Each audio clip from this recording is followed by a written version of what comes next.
5억 2천만 원이던 시골집이 지금 8,800만 원의 경매로 나왔습니다.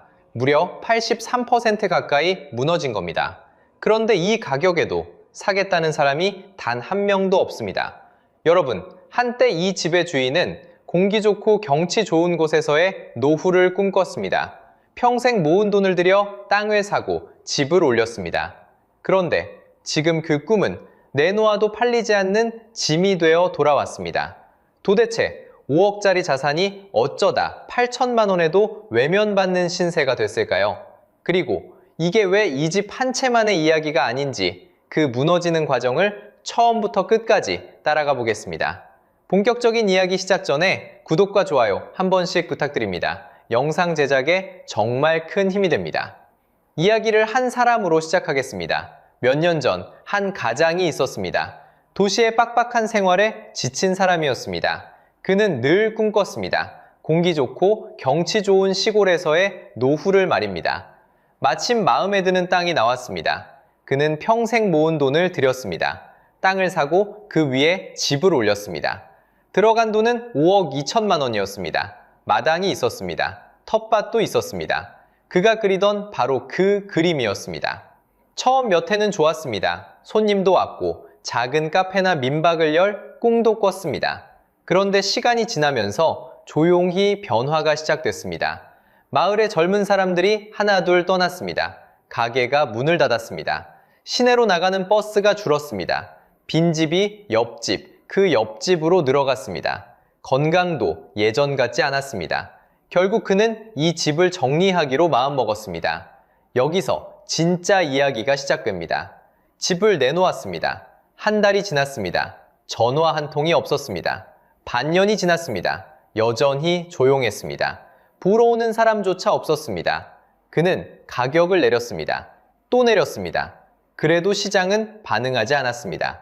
5억을 들인 집입니다. 그런데 그 돈은 어디에도 보이지 않았습니다. 팔고 싶을 때 못 파는 건 자산이 아니라 짐입니다. 통장에 돈이 있어야 자산입니다. 팔리지 않으면 장부 위 숫자일 뿐입니다. 결국 이 집은 경매로 넘어갔습니다. 시장이 정한 마지막 가격이 그곳에서 매겨집니다. 처음 매겨진 감정가에서 한 번 유찰됐습니다. 또 한 번 유찰됐습니다. 값은 계속 내려갔습니다. 5억 2천이던 집이 8,800만 원까지 떨어졌습니다. 처음 들인 돈의 17%, 무려 83% 가까이 무너진 셈입니다. 생각해 보십시오. 8,800이면 땅값에도 못 미치는 금액입니다. 실제로 같은 시기 어느 시골에서는 120평 토지가 3,500만 원에 거래됐습니다. 집을 새로 짓는 건축비도 안 나오는 금액입니다. 그만큼 땅의 가치가 비워진 겁니다. 그런데 진짜 충격적인 건 그 다음입니다. 8,800, 그 가격의 경매가 나왔는데 두 번이나 낙찰자가 나타났습니다. 그렇다면 탈린 걸까요? 아닙니다.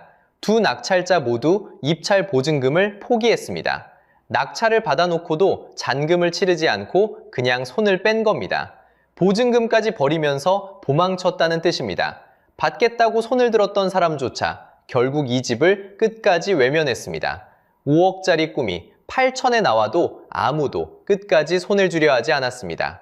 자, 여기까지 들으시면 한 가지 생각이 드실 겁니다. 이건 그냥 운 나쁜 한 채의 사고가 아닐까? 어쩌다 잘못 산 한 사람의 불행이 아닐까?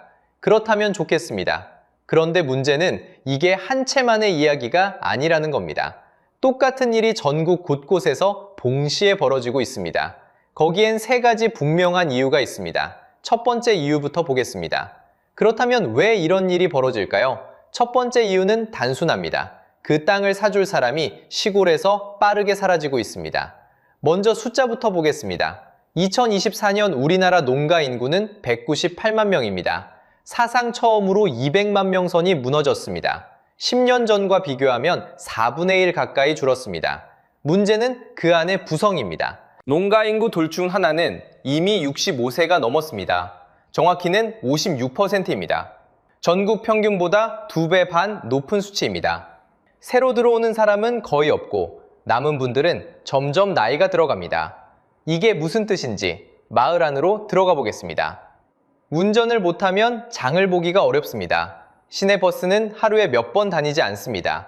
추운 날 정류장에서 한참을 기다려야 겨우 읍내에 나갈 수 있습니다.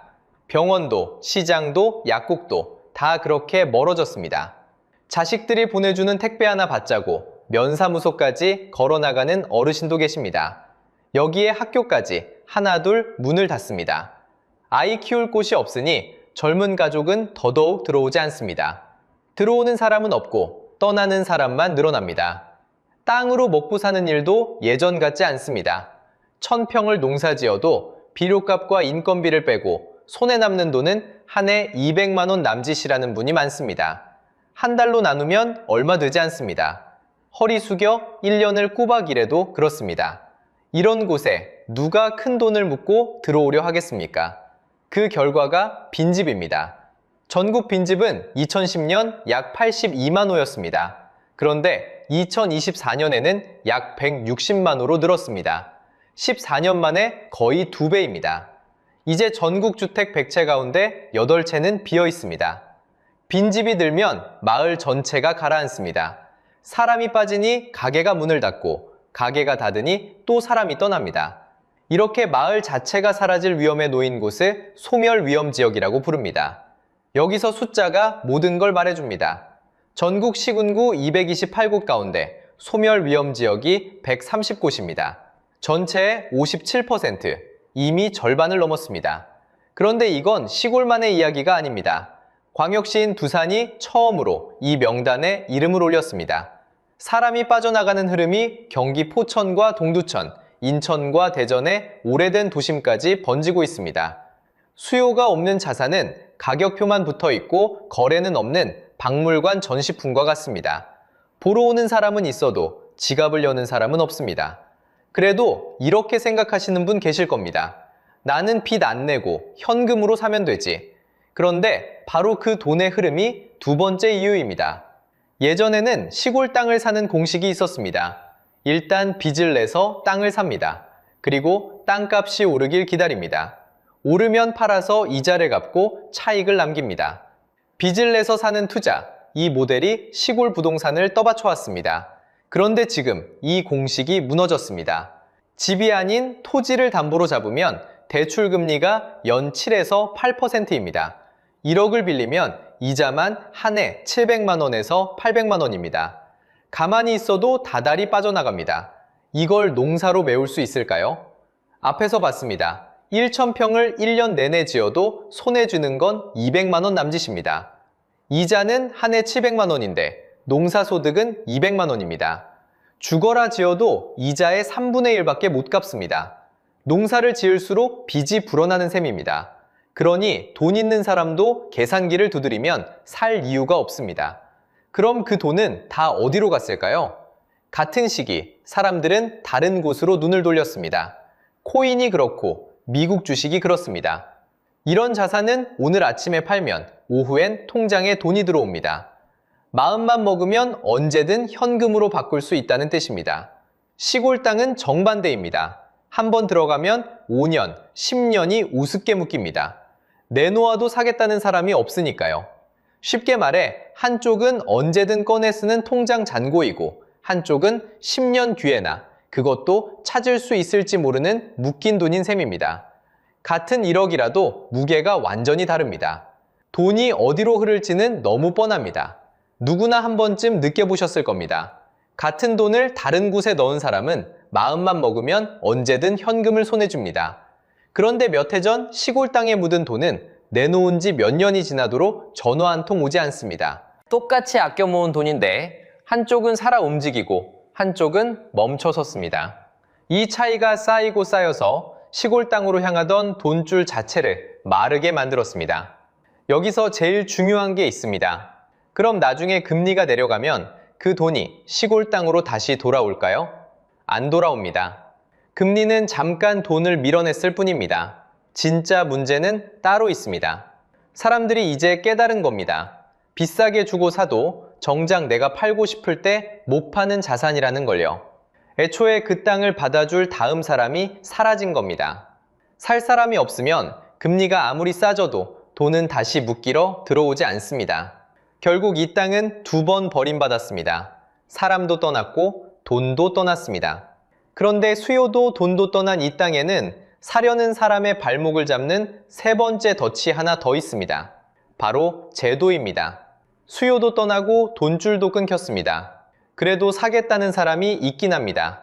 그런데 그 사람들조차 결국 발길을 돌립니다. 왜일까요? 마지막 세 번째 이유, 바로 제도입니다. 시골 땅은 그냥 돈만 있으면 살 수 있는 게 아닙니다. 농지를 사려면 농지 취득 자격증명, 줄여서 농취증이 필요합니다. 말 그대로 농사를 짓겠다는 자격을 증명해야 합니다. 영농 계획서도 내야 합니다. 어떻게 농사를 지을지를 서류로 적어내라는 겁니다. 도시에서 평생 직장 다닌 사람에게는 이 문턱부터가 높습니다. 요건이 까다로워 실수요자조차 중간에 포기하는 경우가 나옵니다. 땅을 어렵게 손에 넣었다고 끝이 아닙니다. 이번엔 집을 못 짓는 땅이 있습니다. 농업진흥구역으로 묶인 땅이 그렇습니다. 이 안에서는 일반인이 단독주택을 새로 짓는 게 제한됩니다. 전원생활을 꿈꾸고 샀는데 정작 집을 올릴 수 없는 땅인 겁니다. 여기에 더 근본적인 벽이 하나 있습니다. 바로 도로입니다. 농촌의 땅은 상당수가 맹지입니다. 맹지는 도로와 연결되지 않은 땅을 말합니다. 길이 닿지 않으면 건축 허가 자체가 나지 않습니다. 집을 못 지으니 팔기도 어렵습니다. 지도에서 보면 분명 내 땅인데 들어가는 길이 없는 셈입니다. 자, 그래서 사람들은 더 싼 길을 찾습니다. 바로 경매입니다. 감정가의 절반에 나온 물건을 보면 누구나 솔깃해집니다. 그런데 경매에는 진짜 함정이 숨어 있습니다. 경매의 진짜 비용은 낙찰가가 아닙니다. 낙찰 다음 날부터 시작됩니다. 오래 방치된 시골집은 겉만 멀쩡합니다. 막상 들어가 보면 다릅니다. 지붕을 손봐야 하고 보일러를 갈아야 하고 상하수도를 다시 깔아야 합니다. 길이 없으면 길부터 내야 합니다. 그 비용이 낙찰가를 훌쩍 넘깁니다. 싸게 산 줄 알았는데 고치는 돈이 더 드는 겁니다.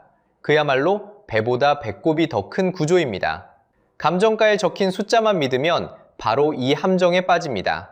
이제 영상 앞부분에 그 한 채를 떠올려 보겠습니다. 5억 2천만 원이던 집입니다. 경매에서 2번이나 낙찰됐습니다. 그런데 두 낙찰자 모두 입찰 보증금까지 포기하면서 잔금을 치르지 않았습니다. 보증금을 날리는 게 차라리 낫다고 판단한 겁니다. 두 사람이 잔금을 포기한 이유가 바로 이 제도의 덫이었습니다. 농취증의 벽, 길 없는 맹지, 그리고 낙찰 다음 날부터 쏟아질 수리비. 그 셈을 마친 순간 감정가 절반이라는 가격표는 더 이상 싼 게 아니었던 겁니다. 수요도, 돈도, 제도도 한쪽 편이 아닙니다. 사겠다는 의지마저 이렇게 꺾어버립니다. 그런데 진짜 무서운 건 따로 있습니다. 수요, 돈, 제도, 이 세 가지가 따로 온 게 아니라 한꺼번에 겹쳤을 때 무슨 일이 벌어지는지 보여드리겠습니다. 그리고 이게 정말 남의 나라 이야기인지도요. 자, 여기까지 따라오셨습니다. 살 사람이 사라졌습니다. 돈줄도 끊겼습니다. 거기에 제도라는 덫까지 걸려 있습니다. 그런데 이 세 가지가 따로 온 게 아닙니다. 한꺼번에 겹쳤습니다. 그 결과는 단순한 가격 하락이 아닙니다. 거래 자체가 멈춘 시장입니다. 사고 싶어도 못 사고, 팔고 싶어도 못 파는 시장. 가격표는 붙어 있는데 손드는 사람이 없습니다. 이게 과장이라고 생각하실 수 있습니다. 그럼 숫자를 하나 보겠습니다. 다 지어놓고도 안 팔린 새 집. 이걸 준공후 미분양이라고 부릅니다. 2025년 8월 기준 전국에 2만 7천 가구가 넘습니다. 10년 만에 다시 2만 가구를 넘어선 숫자입니다. 새로 지은 멀쩡한 집조차 주인을 못 찾고 있다는 뜻입니다. 그런데 진짜 핵심은 이 다음입니다. 이 새 집 안 팔린 것의 84%가 지방에 몰려 있습니다. 대구, 경남, 경북, 경상권에만 1만 가구가 넘게 쌓여 있습니다. 새 집도 이 정도입니다. 그럼 도로도 끊기고 인프라도 없는 시골 땅과 낡은 집은 어떻겠습니까? 더 깊은 거래 단절에 놓여 있습니다. 그래서 누군가는 이렇게 말합니다. 부동산은 결국 오른다. 부동산 불패. 그 말 절반만 맞습니다. 서울을 보겠습니다. 서울 아파트는 경매에 나와도 감정가의 95% 안팎에 낙찰됩니다. 거의 제값에 팔린다는 뜻입니다. 그런데 같은 시각 지방은 매물이 쌓이고 유찰이 반복되고 낙찰이 자꾸 미뤄집니다. 부동산 불패는 입지 좋은 곳에만 해당하는 말이었습니다. 지방 토지는 애초에 팔리느냐 마느냐의 문제입니다. 그리고 여기서 한 가지를 더 말씀드려야겠습니다. 이게 우리만 겪는 일이 아닙니다. 일본은 우리보다 먼저 이 길을 걸었습니다. 사람이 빠져나간 농촌, 주인 없이 방치된 빈집. 일본의 농촌 공동화는 우리보다 한참 앞서 진행됐습니다. 그 길을 지금 한국의 숫자가 똑같이 따라가고 있습니다. 농가 인구는 처음으로 200만 명 아래로 내려갔습니다. 전국 인구는 2022년 5,100만 명에서 2072년 3,600만 명으로 줄어든다고 합니다. 둘 중 하나가 노인인 나라가 됩니다. 이게 남의 나라 이야기가 아닙니다. 지방의 빈집은 한국의 미래를 먼저 보여주는 거울입니다. 여기서 잠깐 화면 너머의 여러분께 묻겠습니다. 내 고향에 부모님 명의로 된 그 땅, 지금 떠올려 보십시오. 언젠가 정리하면 되겠지 하고 미뤄둔 그 집. 지금까지 본 이 모든 이야기가 바로 그 땅의 이야기일 수 있습니다. 멀리 있는 남의 비극이 아닙니다. 어쩌면 내 가족의 자산 문제입니다. 그럼 지금 시골 땅을 가졌거나 사려는 사람은 어떻게 해야 할까요? 마지막으로 그 답을 정리해 드리겠습니다. 자, 여기까지 보셨다면 한 가지 질문만 남습니다. 그래서 나는 지금 무엇을 해야 하는가? 먼저 아직 사지 않은 분들입니다. 사기 전에 딱 3가지만 확인하십시오. 첫째, 도로입니다.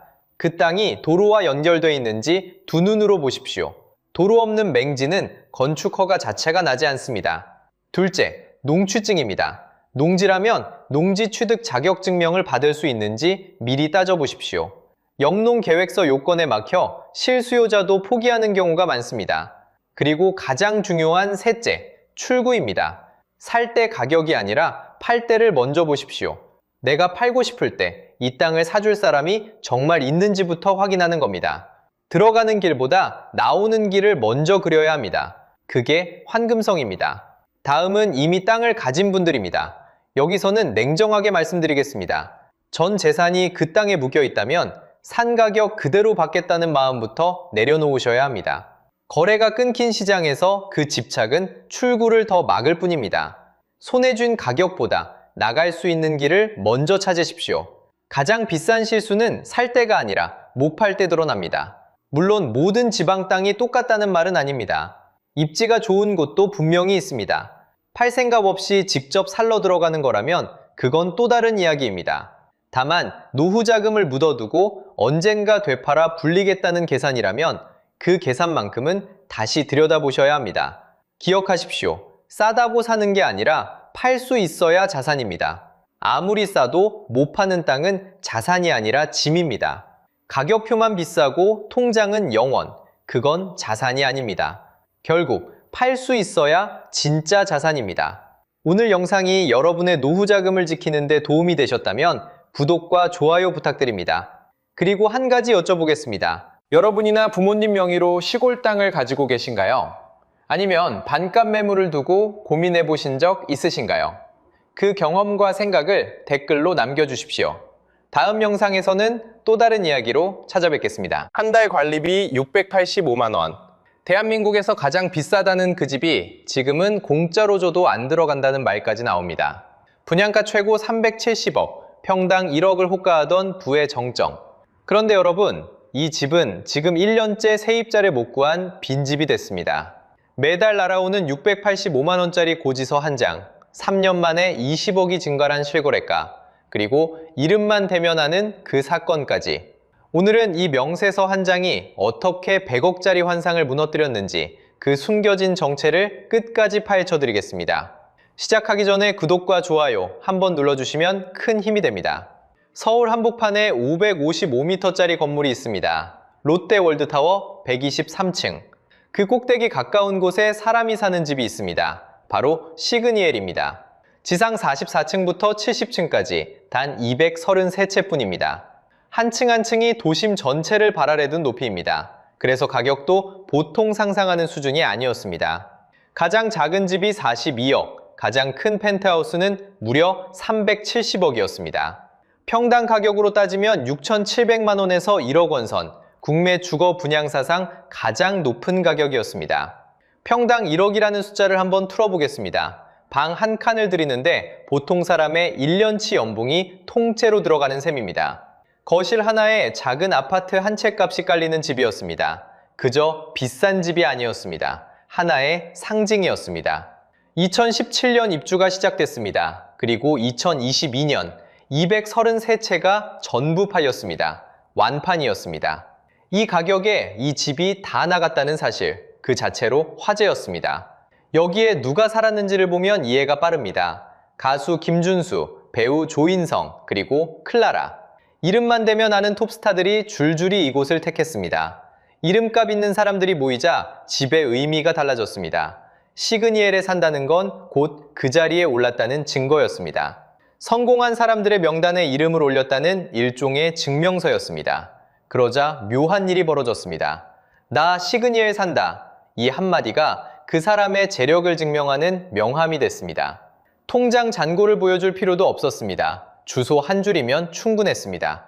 생각해보면 그렇습니다. 이름 석자보다 주소 한 줄이 더 강한 명함이 되던 시절, 어디 사느냐가 그 사람의 등급을 말해주던 때였습니다. 그게 한때의 시그니엘이었습니다. 서울에서 가장 높은 곳, 가장 비싼 집, 모두가 올려다보는 부의 정점, 여기 사는 것만으로 성공한 사람이 됐습니다. 그게 누군가에겐 평생의 목표였고 또 누군가에겐 부러움의 끝이었습니다. 그런데 그 정점이 지금은 가장 빠르게 식어가고 있습니다. 한때 공짜로 줘도 못 산다는 말이 나올 만큼 모두가 탐냈던 집, 그 집이 어쩌다 1년째 비어있는 신세가 됐을까요? 그 환상의 첫 번째 금을 낸 건 칼도 망치도 아니었습니다. 종이 한 장이었습니다. 자, 그 종이 한 장의 정체부터 보겠습니다. 세상에 공개된 시그니엘의 관리비 고지서, 총액은 685만 2,980원이었습니다. 한 달치입니다. 단 한 달을 살기 위해 내야 하는 돈입니다. 이 숫자가 얼마나 비현실적인지 여러분의 월급으로 한번 바꿔보겠습니다. 연봉 1억을 받는 직장인이 있다고 칩시다. 누가 봐도 고소득자입니다. 그 사람의 월 실수령액이 대략 660만 원입니다. 그러니까 시그니엘 관리비 한 장이 연봉 1억 직장인의 한 달 월급을 통째로 삼키고도 25만 원이 모자란다는 뜻입니다. 번 돈 전부를 관리비로 내고도 부족합니다. 정작 본인은 무엇을 먹고 살아야 할까요? 다른 각도로 한 번 더 환산해 보겠습니다. 우리나라 직장인 월급으로 따지면 한 달 반에서 두 달치를 한 푼도 안 쓰고 모아야 하는 액수입니다. 이 관리비만 따로 1년을 모으면 8천만 원이 넘어갑니다. 웬만한 중형차 2대가 오직 관리비로 사라집니다. 이건 평범한 사람의 감각으로는 계산이 잘 안 되는 숫자입니다. 4인 가족 한 달 생활비의 2~3배입니다. 어떤 집은 매달 이 돈을 쓰고 어떤 집은 같은 돈으로 1년을 삽니다. 집에 사는 게 아니라 매달 중형차 한 대 값을 길에 태우고 있는 셈입니다. 그런데 685만 원은 가장 비쌀 때의 금액입니다. 기본 관리비만 따지면 월 320만 원에서 330만 원 선입니다. 여기서 정말 충격적인 지점이 나옵니다. 이 돈은 그 집에 아무도 살지 않아도 빠져나갑니다. 불 한 번 켜지 않고 물 한 모금 쓰지 않아도 빈집을 그냥 가지고만 있어도 1년이면 3천만 원에서 4천만 원이 사라집니다. 사람이 들어가 살기 시작하면 1년에 5천만 원에서 6천만 원으로 불어납니다. 소유한 게 아니라 매년 자동차 한 대씩을 헌납하는 구조입니다. 도대체 왜 이렇게까지 비싼 걸까요? 답은 이 건물이 평범한 집이 아니라는 데 있습니다. 가장 큰 이유는 공기입니다. 이 건물은 24시간 공기순환 시스템을 돌립니다. 한순간도 멈출 수가 없습니다. 사람이 있든 없든 비어있는 집의 공기까지 기계가 계속 갈아줘야 합니다. 그래서 빈집인데도 돈이 새는 겁니다. 숨 쉬는 데만도 돈이 들어가는 집입니다. 여기에 6성급 호텔 수준의 컨시어지가 붙습니다. 객실 정돈, 세탁, 조식까지 호텔처럼 관리됩니다. 사람이 받던 서비스를 집이 받는 셈입니다. 555m 높이의 건물 하나를 지키기 위해 자체 소방대와 37명의 안전요원이 24시간 비상대기합니다. 잠든 사이에도 이 인원이 건물을 지킵니다. 그 인건비는 고스란히 입주민의 몫입니다. 규모도 상상을 넘어섭니다. 초고속 엘리베이터의 로프를 한 번 갈아 끼우는 공사에 9억 원이 들어갔습니다. 줄 하나 바꾸는데 웬만한 집 한 채 값이 들어가는 겁니다. 이런 큰 공사를 대비해 매달 미리 걷어두는 돈까지 관리비에 얹힙니다. 결국 그 부담도 입주민이 나눠냅니다. 정리하면 이렇습니다. 이 집은 가지고 있는 것만으로 돈이 줄줄 새어나갑니다. 자산을 소유한 게 아니라 매달 돈을 빼앗기는 구조에 가깝습니다. 그런데 여러분, 이 685만 원조차 진짜 문제의 시작일 뿐이었습니다. 생각해 보십시오. 한 달에 연봉 1억짜리 월급을 통째로 바치는 집입니다. 그렇다면 최소한 이 안에서의 삶은 더없이 쾌적해야 정상일 겁니다. 이 정도 돈을 내고 사는데 그 정도는 당연한 보상이어야 합니다.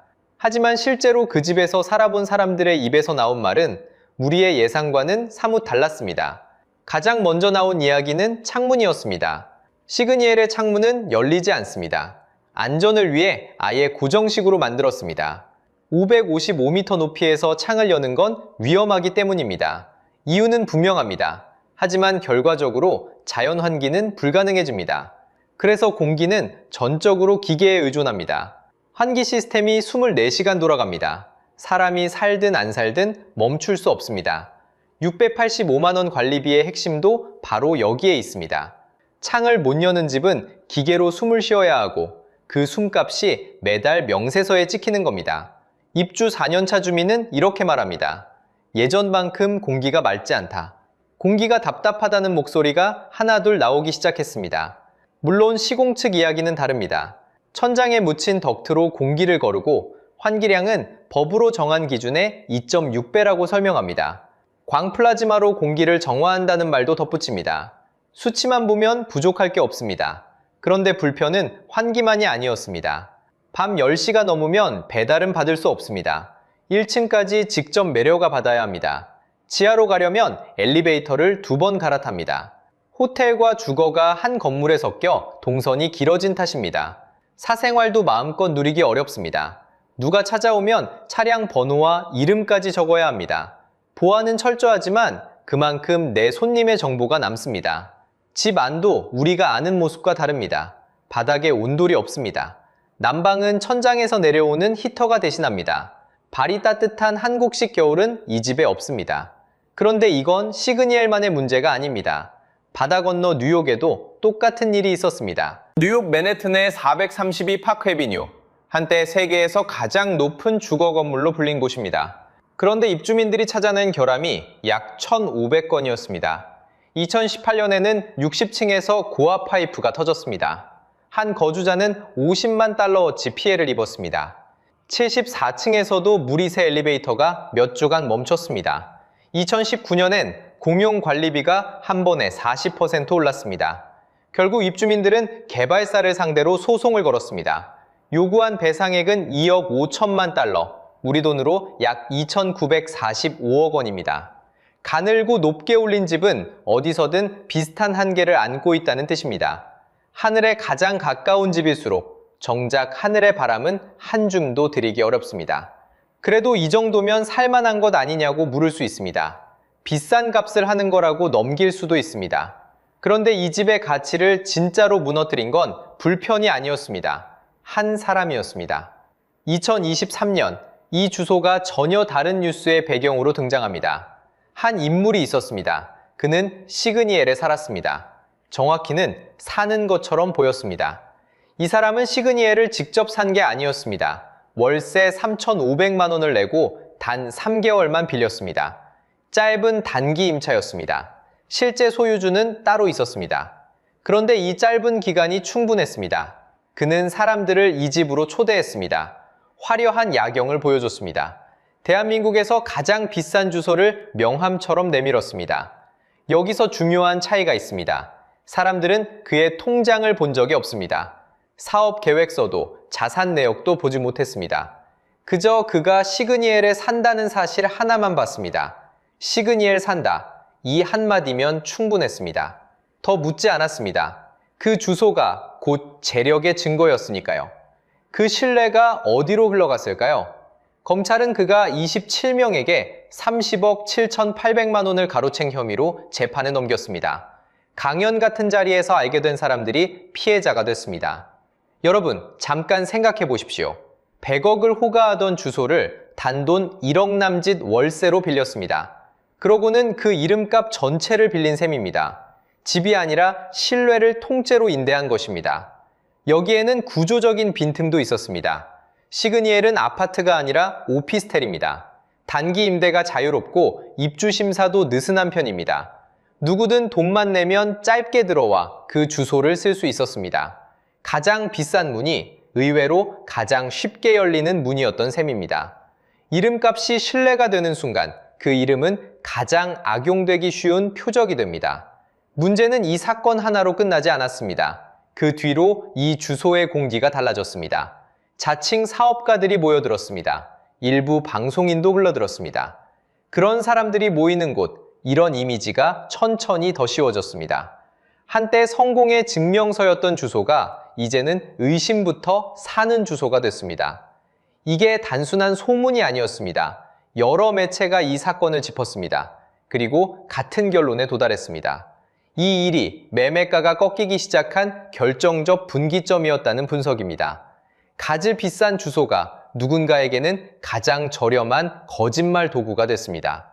신뢰를 사고 팔 수 있다는 착각, 그 착각이 무너지자 주소의 값어치도 함께 흔들렸습니다.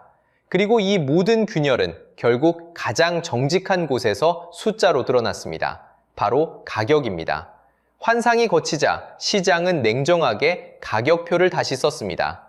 숫자가 모든 걸 말해줍니다. 전용 190제곱미터 한 채를 보겠습니다. 2022년에 80억에 팔린 집입니다. 그런데 2025년에는 60억 5천만 원에 거래됐습니다. 3년 만에 20억이 증발한 겁니다. 20억이라는 돈이 잘 와닿지 않으실 겁니다. 평범한 직장인이 한 푼도 안 쓰고 모은다고 칩시다. 그래도 수십 년이 걸리는 돈입니다. 그게 단 3년 사이에 사라졌습니다. 초대형 면적은 더합니다. 4년 전과 비교하면 35억 가까이 빠졌습니다. 집 한 채 값이 통째로 날아간 셈입니다. 비율로 보면 더 분명합니다. 최근 3년 사이 매매가가 약 20% 빠졌습니다. 같은 기간 길 건너 잠실의 신축단지는 오히려 올랐습니다. 시장 전체가 내린 게 아닙니다. 유독 이 집만 역행한 겁니다. 그런데 진짜 충격은 가격이 아니었습니다. 거래 자체가 멈춰버렸다는 겁니다. 2022년에는 한 해 동안 13건이 팔렸습니다. 그런데 2024년에는 단 4건이었습니다. 233채가 있는 건물에서 1년에 4채만 손바뀜이 일어난 겁니다. 사겠다는 사람도 팔겠다는 사람도 자취를 감췄습니다. 거래가 멈추면 어떻게 될까요? 가진 사람이 그대로 떠안게 됩니다. 실제 사례가 있습니다. 한 집주인은 1년째 세입자를 못 구하고 있습니다. 전용 181제곱미터, 비어있는 빈집입니다. 이 정도 집의 월세 시세는 한 달에 1,700만 원 선입니다. 1년이면 받을 수 있던 돈이 2억을 넘습니다. 그 돈을 통째로 놓친 겁니다. 문제는 여기서 끝이 아닙니다. 비어있어도 관리비는 매달 빠져나갑니다. 기본 관리비만 한 달에 300만 원을 넘습니다. 세입자는 없는데 돈은 계속 나가는 겁니다. 가만히 있어도 자산이 새는 구조입니다. 여기서 중요한 질문이 남습니다. 그럼 부자들은 다 사라진 걸까요? 아닙니다. 부자들은 그대로입니다. 다만 갈아탔을 뿐입니다. 같은 시기 한남동의 한 아파트는 전용 273제곱미터가 250억에 팔렸습니다. 2025년 아파트 거래 가운데 가장 높은 가격이었습니다. 청담동의 한 단지는 공시가격이 전국 1위에 올랐습니다. 돈은 여전히 흐르고 있었습니다. 방향만 바뀐 겁니다. 여기서 두 곳의 차이가 핵심입니다. 부자들이 옮겨간 집들은 대부분 아파트입니다. 사고 팔기가 쉽고 가치도 든든하게 지켜집니다. 반면 시그니엘이 향한 길은 정반대였습니다. 같은 돈이라도 다른 그릇에 담기기 시작한 겁니다. 부의 기준이 옮겨간 겁니다. 예전에는 얼마나 높은 곳에 사느냐가 자랑이었습니다. 이제는 다릅니다. 창문이 열리는가, 테라스가 있는가, 얼마나 나만의 공간이 보장되는가, 높이가 아니라 숨쉴 공간에 값을 매기기 시작한 겁니다. 여기서 한 가지는 분명히 짚고 넘어가겠습니다. 이 집이 완전히 무너졌다는 말은 아닙니다. 2025년 11월에는 약 115억짜리 거래도 있었습니다. 2026년 들어서도 거래는 이어졌습니다. 여전히 찾는 사람이 있다는 뜻입니다. 무작정 끝났다고 단정할 일은 아닙니다. 다만 본질은 달라지지 않았습니다. 한때 이 집을 떠받치던 신축이라는 프리미엄이 사라진 겁니다. 입주 10년 차에 접어들었고 주변에 더 새로운 집들이 들어섰습니다. 게다가 이곳은 아파트가 아니라 오피스텔입니다. 사고 팔기가 까다롭고 자산으로서의 안전판도 약합니다. 화려함 뒤에 가려져 있던 구조적인 한계가 가격으로 드러난 겁니다. 자, 그럼 이게 남의 집 이야기일 뿐일까요? 저는 아니라고 봅니다. 이 사건이 우리에게 던지는 메시지가 있습니다. 비싸다고 무조건 안전한 건 아니라는 겁니다. 가장 높은 가격표가 가장 든든한 자산을 뜻하지는 않습니다. 그래서 우리가 내 집, 내 자산을 볼 때도 마찬가지입니다. 가격표만 보면 안 됩니다. 그 가격이 어디서 나온 건지를 봐야 합니다. 새 것이라서 비싼 건지, 정말 오래 가치를 지킬 집이라서 비싼 건지, 그 근거를 따져봐야 합니다. 비싸다는 것과 안전하다는 것은 다릅니다. 시그니엘이 3년에 걸쳐 증명한 게 바로 이 한 문장입니다. 685만 원짜리 명세서 한 장에서 시작된 이야기였습니다. 그 한 장이 관리비를 넘어 가격으로, 신뢰로, 수요 전체로 번졌습니다. 부의 상징이 가장 빠르게 식어가는 자산이 된 과정입니다. 기억할 건 하나입니다. 가격표가 아니라 그 가격의 근거를 보십시오. 비싸다는 것과 안전하다는 것은 분명히 다릅니다. 여러분이라면 매달 685만 원을 내고 이 집에 사시겠습니까? 댓글로 남겨주세요.